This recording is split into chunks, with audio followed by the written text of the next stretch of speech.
Continuamos en Torremolinos en abierto y si a vosotros os ha costado hoy levantaros porque habéis estado muchos días de fiesta en Málaga y claro, hoy el ciclo circadiano ha cambiado, vamos a hablar de, no el ciclo circadiano en sí, sino de cómo entramos en el sueño y qué nos pasa durante esa desconexión que hacemos del día a día, porque mucha gente puede dormir bien, pero hay mucha gente que duerme mal. ¿Y quién nos va a hablar de este tema hoy? Nuestro doc favorito, el psiquiatra Luis Arocha. Buenas tardes, doc. Buenas tardes, Rosana, ¿cómo estás? Yo muy bien y he descansado, la verdad que bien, pero reconozco que yo, que siempre he dormido muy bien y no entendía a la gente que dormía mal, de al día siguiente estar súper cansado y tal, hasta una etapa que tuve, no me acuerdo por qué, si estaba enferma o lo que fuera, que con catarro y no podía dormir bien porque tosía, que al día siguiente estaba muerta, no lo siguiente. Entonces, ¿qué hace el sueño en nuestro cuerpo? Fíjate, voy a hacer un pequeño preámbulo, ¿no? Este preámbulo es lo siguiente. La mayoría de los animales tenemos lo que se llama simetría bilateral. Es decir, la mitad del cuerpo es un espejo de la otra mitad, ¿no? Y, por ejemplo, uno se pregunta, y se ha preguntado a los científicos durante muchos años, cómo esos pájaros que migraban, por ejemplo, que hacían viajes de 800 kilómetros, 900 kilómetros, 1000 kilómetros, y no aterrizaban, sino que estaban constantemente, bueno, es que no duermen. Y los estudios, ahora que le ponen electrodos y cosas, y lo miden, lo que han descubierto es que duermen, la mitad del cerebro duerme, mientras la otra mitad trabaja. Y se van alternando. Ah, por eso pueden seguir volando todo el tiempo. Por eso puede seguir volando todo el tiempo. Igual pasa, por ejemplo, con los delfines. Se ha descubierto que los delfines hacen lo mismo. Y los peces también. Duermen la mitad del cerebro. De hecho, tienen un ojo atento a lo que está pasando afuera, porque viven en territorios muy peligrosos. Y esa parte está despierta mientras la otra duerme. Y así van alternando, ¿no? Y eso es lo que permite que, por ejemplo, que los delfines no se ahoguen. ¡Qué curioso! ¿No? Sí, ¿no? Interesante. Ahora bien, nosotros también tenemos dos hemisferios, ¿no? Y es curioso que, por ejemplo, cuando nosotros estamos despiertos, el cerebro que está más activo es el hemisferio izquierdo, porque es el que está en contacto directo con el exterior. Mientras que el hemisferio derecho tiene más que ver con las funciones de cómo vamos interiorizando ese exterior y cómo lo vamos interpretando, archivando, etcétera, etcétera, ¿no? Una pregunta que me surge, ¿todos los humanos tenemos esa misma actividad en un lado y en el otro, o hay alguno que lo tiene intercambiado, que las funciones del derecho las tiene el izquierdo, o no? Bueno, es que no es absoluto, porque acuérdate que eso es un sistema de cableados. Sí. Pero predominan generalmente izquierdo y derecho de esa manera. Se dice que los zurdos, por ejemplo, como yo, es que es lo que estaba pensando, que activamos el hemisferio derecho durante el día tanto como el hemisferio izquierdo. De hecho, fíjate que hay cierta correlación entre la capacidad creativa y la surdera, ¿no? Que es una conexión que también se ha encontrado, ¿no? Y en parte es por eso, porque por eso es que llaman al hemisferio derecho el creativo y al hemisferio izquierdo el hemisferio de trabajo, pues, de operación. O sea, el matemático es el izquierdo. El matemático es el izquierdo, el que está pendiente. ¿Cuántas métricas hay, cuántas canicas hay en el piso, ¿no? O cualquier cosa que sea, ¿no? Está más conectado con esa función de medir y calcular qué es lo que hay afuera que pueda representar una ventaja o una desventaja.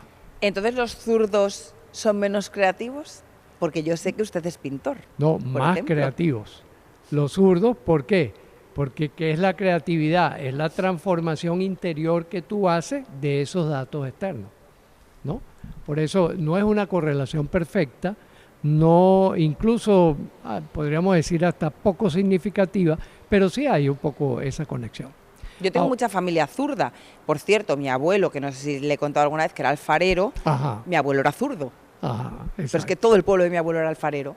Era el pueblo de la Pero alfarería. no todo zurdo. No. Ahí es donde, No sé cuántos más zurdos había, yo sé que mi abuelo era zurdo. ahí es donde la correlación se pierde un poco, ¿no? Entonces, fíjate, ahora vamos al capítulo del sueño. ¿Qué pasa en nosotros los humanos?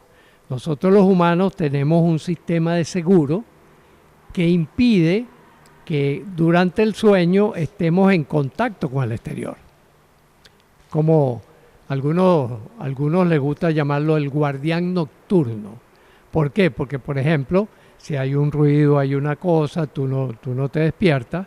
Sin embargo, si por ejemplo hay un ruido poco familiar o identificado con un riesgo, como puede ser el sonido de la llave en la puerta o una ventana, ahí sí te despiertas, ¿no? Es como una selección. Él selecciona, pero él se encarga de que esa información que se está manejando allá arriba no baje al sistema motor. Y por eso es que durante el sueño hay fases en que nos movemos un poco, pero hay fases donde estamos con el cuerpo completamente relajado, aun cuando estemos soñando, aun cuando estemos viajando por ahí, ¿no? Hay algunos casos, ¿verdad? Lo que llamamos sonambulismo, que son personas que ese sistema de seguridad no lo tienen tan bien logrado y por lo tanto actúan lo que están soñando, ¿no? ¿Y se puede hacer que ese sistema funcione correctamente en un sonámbulo o no? Bueno, hay distintos tipos de tratamiento, tanto farmacológico como psicoterapéutico, que se han ensayado, pero en general suele ser un problema o vinculado a ciertos tipos de epilepsia no convulsiva, o también grados de madurez. Y generalmente, por ejemplo, el niño sonámbulo, adolescente sonámbulo, ya deja de ser sonámbulo en la edad adulta. Algunos pocos casos sí les queda, pues digamos, esa condición. Y bueno, ahí se trata de diferentes formas que... Pero no conlleva peligro para un sonámbulo levantarse por la noche, sabe perfectamente que hay que bajar unas escaleras o dónde está el hueco de las escaleras, o se pueden caer. Normalmente, incluso hay quienes han caminado, por ejemplo, por un borde, que como están soñando, saben mantener el equilibrio y no se asustan, porque el que se caen en esas cosas es porque no, generalmente es por el miedo que le cambia la percepción y por lo tanto pone el pie donde no va. Fíjate, por ejemplo, esos muchachos que hacen ahora ese tipo de deporte, no recuerdo cómo es que lo llaman. ¿El parkour? Que se van montando por las paredes y se montan en los edificios y caminan por bordecitos. Es porque, bueno, ellos están concentrados en los pasos que tienen que dar y no hay nada que los interrumpa, ¿no? Igualito suele pasar con el sonámbulo. Por eso hay esa vieja conseja de no despertarlo violentamente, porque ahí sí puede caerse, por ejemplo. Puede caerse porque, bueno, sale de lo que está haciendo y entra en un ¿cómo se llama? En una realidad que lo sorprende, ¿no? Al principio lo sorprende, ¿no? Bueno, hablando de los chicos que hacen parkour y alguna chica también hay, aunque creo que la mayoría de los vídeos que yo he visto son de chicos, tengo que decir que aunque yo no tenga miedo, soy incapaz de caminar por una pared vertical como hacen ellos. Doc, entonces, ahora vamos a hablar de la gente que no tiene problemas del sueño, de cómo funciona en general el sueño en los humanos. ¿Cómo funciona el sueño normal? Porque tenemos dos fases, pero la primera fase tiene varias fases también directamente. Sí, ahí antiguamente creíamos que el sueño era simplemente, bueno, el descanso. Se decía, por supuesto, que es importante dormir, que es clave dormir, que es importante dormir. Pero con los estudios que se vienen haciendo con nuevas tecnologías, lo que se ha descubierto es que el sueño es todo un proceso complejo. Todo un proceso complejo donde hay una labor intensa de mantenimiento y de reparación de todo el organismo. Por lo tanto, eso ocurre en una serie de fases que clásicamente se divide en cuatro partes, ¿no? En cuatro partes, que la primera en donde uno va entrando, digamos, en un sueño ligero, sueño ligero que te puede despertar fácilmente. Después vas bajando como un par de escalones, en donde entras a un estado profundo de relajación completa y de no sueño, o sea, de no ensueño, no estás, sino que simplemente estás ausente.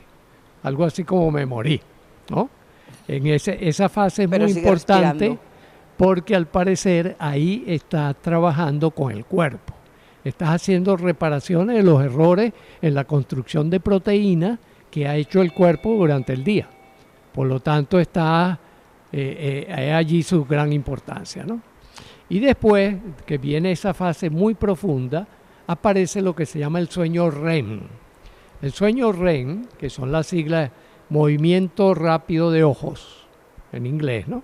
En español también lo llaman movimiento de ojos rápidos, MOR, sueño MOR, también en algunas traducciones. Lo he visto también escrito así. Sí. O cuando lo escriben en castellano, pues. Y que se caracteriza precisamente, lo primero que vieron los investigadores es que la persona estaba en un sueño profundo aparente, el cuerpo completamente relajado, pero los ojos empiezan a moverse de esta manera, ¿no? Siempre, en esa fase siempre se mueven los ojos, no están siempre quietos. Se mueven los ojos. En los estudios que se han hecho correlacionando el ensoñar, es decir, construirme una fantasía maravillosa durante el sueño, o trágica, ¿no? Dependiendo de las condiciones. Cuando se despertaban los pacientes, contaban que estaban soñando. Le habías interrumpido un sueño, ¿no? Predominantemente. Por lo menos en más del 80% de las veces, soñamos bajo sueño MOR o REM. ¿verdad? Y hay esa coincidencia entre el movimiento ocular y la búsqueda en el occipital de la información, más que todo de carácter visual. Es decir, por eso uno sueña con películas. Claro, ¿no? Sería como en plan de cuando estamos buscando algo en un libro, hacer así, ¿no? Pasar páginas con la mano, o sea, con nuestros ojos vamos buscando nuestro archivo. Y entonces, fíjate que, por ejemplo, que es lo otro que se ha visto, que tú en 30 segundos construyes toda una historia, ¿no? Construyes toda una historia, viniste, subiste, te montaste en un avión, bajaste, llegaste a una ciudad, todo eso ocurre en 30 en menos de 30 segundos. En 3 segundos tú puedes tener esa cantidad de información. Quiere decir que es información que está pasando muy rápidamente, pero que tu cerebro es capaz, gracias a la función de hemisferio derecho, es capaz de procesarlo y que tú al día siguiente puedas contar tu sueño, ¿no? Reconstruirlo. Solemos decir, buscamos así, ¿por qué? Porque ¿dónde tenemos almacenados los recuerdos? ¿Aquí? Sí, los archivos visuales están en la zona occipital, ¿no? En esta parte posterior. Los auditivos más en esta zona temporoparietal, ¿no? Entonces tenemos que ir haciendo así, buscando los auditivos y los de imagen. Vamos Exacto. Haciendo así, buscando así. Entonces vamos haciendo así, ¿no? Ahora, acabo de caer en una cosa que puede ser o no puede ser. Le voy a preguntar a usted, Doc. Claro, yo cuando duermo mucho, yo soy muy dormilona y me encanta dormir además, lo de que la gente necesita 8 horas de sueño diarias o entre 6 y 8, que ahora nos dirá el Doc cuál es el tiempo correcto para dormir, pues yo duermo más. Yo me paso media vida durmiendo porque me encanta dormir. Pero cuando duermo mucho, es verdad que me levanto con los ojos hinchados y con dolor de ojos. ¿Es porque estoy todo el rato con el movimiento de ojos, inflamo y de todo porque estoy mucho tiempo en fase REM? No, más bien es porque estás acostada y los líquidos ya no, cuando uno está así, los líquidos tienden a bajar. Vale. Por eso las personas que tienen problemas, por ejemplo, de circulación sanguínea, terminan en la tarde con los pies hinchados, porque los líquidos bajan. Acuérdate que ahí la ley de la gravedad también rige dentro del cuerpo. ¿Qué es lo que la contrarresta? El sistema cardiovascular, la fuerza del corazón. Entonces, cuando el corazón va perdiendo fuerza, la sangre, los líquidos se van depositando en las piernas y por eso se le hinchan las piernas, ¿no? Y por eso hay que ponerlas luego en alto, ¿no? Hay que ponerlas en alto. Entonces, cuando nosotros estamos en posición horizontal, tienden a hincharse, pues, la cara y sobre todo también en la medida que va pasando la edad, ¿no? Sí. Entonces uno ve que salen las famosas ojeras, las bolsas, que también ocurre, como dices tú, cuando uno no descansa bien. cuando uno tiene un sueño inquieto o superficial. ¿Por qué? Porque no ha dado chance a esa reparación de la que te estaba mencionando. Ahora, número de horas, el otro aspecto importante. Fíjate que es interesante que a comienzos del siglo XX, el promedio de horas de sueño eran 10 horas. El humano tendía a dormir 10 horas con una o dos pequeñas interrupciones, ¿no? Incluso hoy en día hay hasta un movimiento que dice que ese sistema de dormir interrumpiendo el sueño, ese típico despertarse a las 3 de la mañana, que se despierta uno muy creativo, entre otras cosas porque es la hora también de mantenimiento del cerebro y empiezas a ensoñar, ¿no? Aprovecharla y dormir como hacen algunas culturas, que duermen 4 o 5 horas seguidas, se levantan, hacen algo y se vuelven a acostar y duermen 3 o 4 horas más. Pero algo, o sea, ¿cuánto tiempo están ahí despiertas? 1 o 2 horas. 1 o 2 horas. Y, por ejemplo, la viejita que se levantaba en la madrugada a preparar el desayuno y el café, ¿no? Y después se volvía a acostar, ¿no? Poco eso. Eso lo he hecho yo alguna vez, lo de dormirme, pero es porque he estado de fiesta el día antes, entonces me levanto, como, me vuelvo a dormir, o sea, estoy como despierta 1 hora claro, y pico, me vuelvo a dormir. Pero ahí es porque has gastado mucha energía y no necesitas recuperarla, has cometido muchos errores y necesitas repararlo. Seguro, y seguro que la gente en feria ha cometido también muchos errores. Claro, claro, por eso sí, el sueño sí repara, el sueño es sumamente importante, al lado de la alimentación. El ejercicio y buenos vínculos son la clave de la salud, son la clave de la salud. Fíjate, entonces, en los años 60, 70, el promedio se estableció en 8 horas. Y ahora se está hablando de 6 horas y algunos hasta de 4 horas, ¿no? Que duermen en promedio eso. Lo cual dicen que ha contribuido a esta disminución de las capacidades intelectuales, las capacidades de memoria, de inteligencia, que venían creciendo y que desde el 2000 para acá han empezado a bajar. Porque la gente duerme menos. La gente duerme menos, la gente ahora tiene unos estímulos distintos con los aparaticos. El aparatico, por cierto, te produce insomnio. Qué gracia me hace con lo del aparatico. Bueno, ¿cómo es que se llama? Los dispositivos electrónicos. Sí. No, pero me hace gracia el aparatico. El aparatico, exacto. Ese aparatico que cargamos para arriba y para abajo, produce insomnio porque es una estimulación, es una frecuencia de estimulación para mantenerte despierto. Por eso, adolescentes que duermen con los celulares encendidos para estar pendiente del mensaje, empiezan a tener problemas de memoria, problemas de inteligencia, problemas de comportamiento, todo ese montón de cosas por la falta de sueño. ¿Y hay algún, o sea, hemos escuchado que no deben de estar los dispositivos, los aparaticos dentro de la habitación porque las ondas generan algo, o sea, ¿eso es real? Claro, acuérdate, eso son ondas electromagnéticas. Y las ondas electromagnéticas actúan sobre nosotros. Son ondas no iguales, pero semejantes a la de la luz, ¿no? Entonces, por ejemplo, si tú te expones en demasía a la luz solar, pues vas a tener problemas de salud. Sí. ¿Verdad? Por eso es que es importante cuidarnos en ese sentido. Entonces, y fíjate, todo relacionado con el sueño. ¿Y a cuánta distancia deberíamos, o fuera de la habitación directamente, que haya paredes por el medio, o simplemente con que esté lejos el aparatico? Por lo menos a 4 o 5 metros de distancia. Vale, y si no, voy a tener que comprarme un despertador de los de toda la vida. Claro, yo utilizo el móvil para despertarme, como alarma. Okay. Es verdad, lo tengo al lado de la mesita. Cómprate uno de esos clásicos que tiene la... No, esos no, porque a lo mejor así, ¡bum!, y el primer día ya deja de funcionar. No, lo pones lejos. ¿Sabes que el truco del despertador es ponerlo lejos? Sí, no, pero digo porque la gente lo pone al lado, lo apaga y sigue durmiendo. Y después entonces se levanta apurado y tal. No, póngalo lejos, póngalo a 3 metros. Eso de tal manera que lo fastidie. Y además de eso que no se cansan, ¿no? Tiqui, que dure por lo menos media hora. Pero en esa media hora usted se va a levantar. Ese tiene que ser perjudicial para la salud, ¿no? El de tiqui, tiqui, tiqui, tiqui, tiqui, tiqui. Porque es un sobresalto muy fuerte. Todos son perjudiciales para la salud. Es decir, son cosas del modernismo que incorpora un aspecto interesante, que es que establecemos horas para poder trabajar, para podernos poner de acuerdo, para que se mueva la sociedad, ¿no? Pero por otra parte, fíjate, interrumpimos lo que es un proceso natural. Uno debe dormir en forma natural y despertarse en forma natural. Eso es lo ideal. Eso lo hago yo muchos fines de semana. Eso es lo que nos permitimos los jubilados.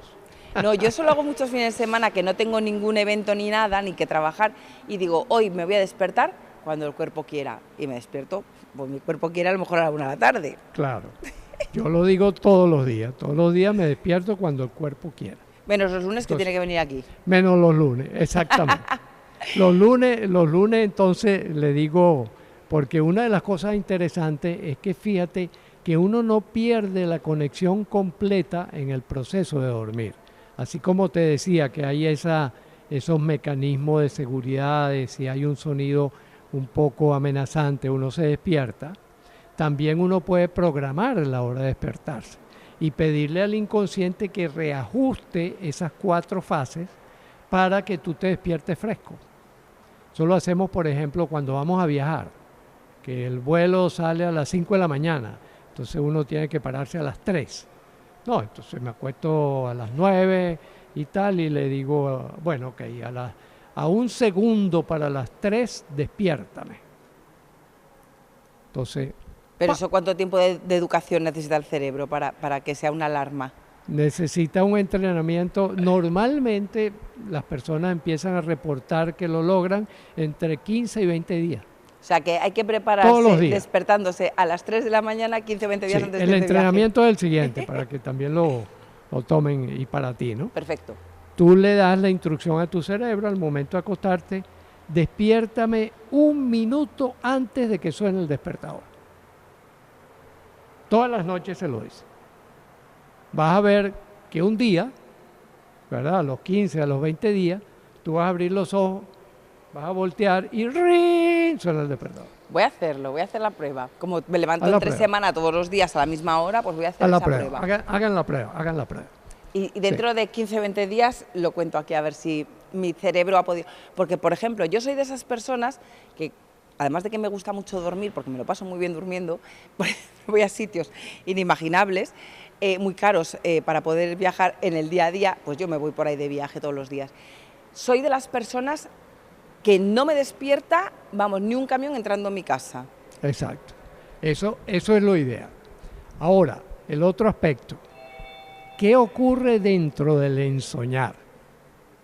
Por ejemplo, tú dices, me encanta dormir, duermo sabroso, tengo sueños maravillosos, agradables, positivos. ¿Qué indica? Que hay salud mental. Hay salud mental. Ahora, hay otros que dicen, no, tan pronto cierro los ojos, vienen monstruos, me caigo por un barranco, el mar crece, sueño con agua sucia, es muy frecuente, por ejemplo, eso, soñar con agua sucia, que me embarro, que me persiguen y me matan. Quiere decir que uno tiene información guardada en su cabeza, información amenazante, que no está a nivel consciente, pero sí a nivel inconsciente. Recomendación, terapia, ¿verdad? Busque un terapeuta, puede ser... O sea, la gente que tiene pesadillas necesita terapia, porque algo está pasando que no son conscientes. Algo está pasando que no es consciente, que está amenazando su vida y que probablemente lo está llevando a tomar algunas decisiones equivocadas. En su vida diaria. Exacto. Riesgosas, pues, para no decir equivocadas. Decisiones riesgosas, puede ser en cuanto a la alimentación, en cuanto a las relaciones sociales, en cuanto a las relaciones familiares, en cuanto a su propio comportamiento, a consumo de ciertas sustancias impropias. O sea, se ponen en riesgo ellos mismos. Están en riesgo, sí. Es un indicador de riesgo. Es un indicador de riesgo. Que lo llevan a la vida real. Exacto, que probablemente lo están actuando de una manera que no se dan mucha cuenta, que no creen que es peligrosa o que se están haciendo los locos porque ya les han advertido, mira, tú estás haciendo esto y esto. No, no, no, yo no. ¿No? Ahora, para terminar ya esta sección, Doc, la siesta que dice, o sea, yo por ejemplo, como me gusta dormir mucho, pues también duermo mucho la siesta, Claro. pero dicen que no es sano, que te puede dar ataques al corazón si duermes siestas de más de 20 minutos. Bueno, ahí no hay consenso, ¿no? En eso no hay un consenso entre los investigadores, pero sí se ha visto, por ejemplo, que gente muy longeva es gente que duerme siesta. O sea, hay cierta correlación entre la longevidad y la siesta. Voy a durar muchos años. Y la otra cosa es que, como yo también duermo siesta, ¿no? Yo digo, uno vive 2 veces. Pero yo es que ¿Por qué? hay siestas que me pego de 1 hora y media. Claro. O de Porque 2. ¿qué te está diciendo el cuerpo? Que tiene que descansar, yo lo Necesito escucho. reparar. Necesito reparar, quédate un poco más, ¿no? Y es bueno porque, por ejemplo, si tú tienes una siesta, ahora si todos los días tienes una siesta de 1 hora y media, pueden pasar 2 cosas. O que no estás durmiendo lo suficiente en la noche, o que tú necesitas más horas por tus características particulares, ¿no? Yo me inclino más por esa, de que necesito más horas por mis Te doy características. otra buena noticia. Hay cierta correlación, insisto, siempre no perfecta, pero hay cierta correlación entre horas de sueño que uno duerme y la capacidad creativa. Yo tengo mucha de esa. O sea, cuanto más duermo, más capacidad creativa tengo, ¿no?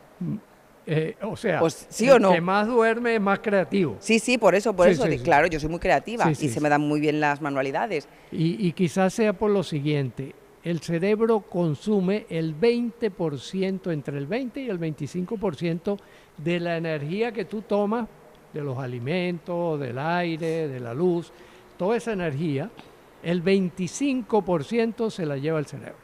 Es decir, 1/4 parte de la energía que utiliza nuestro cuerpo va a la actividad mental. Eso sí lo sabía. Entonces, cuando estamos durmiendo, ¿estamos rebajando esa actividad mental también o el cerebro sigue funcionando lo que no estamos gastando la otra energía, que es la física? Lo estamos, ¿cómo se llama? Reparando. Alimentando, ¿no? Y reparando, Exacto. sí. Y dándole mantenimiento. Es como el famoso mantenimiento. Pues ya me da una buena noticia, porque con lo que a mí me gusta dormir siestas y dormir, me quedo más tranquila pensando que no me va a dar un ataque al corazón por dormir siestas de 1 hora y media. Al que le dan ataques al corazón cuando está durmiendo es porque tiene problemas cardíacos. O sea, a nadie le da... Si no hay problemas cardíacos, no hay infarto.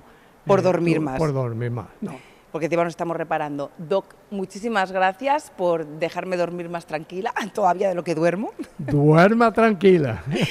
Nos vemos la semana que viene. Nos vemos la semana que viene. Y mientras tanto, si tienen pesadillas, tienen algún problema, pueden ponerse en terapia con nuestro Doc en el teléfono que están viendo aquí. ¿Dónde, Doc? ¿El teléfono dónde está? Sí, más que terapia es un coaching y una... Acompañamiento. Una consultoría, sí. Una consultoría que pueden hacer.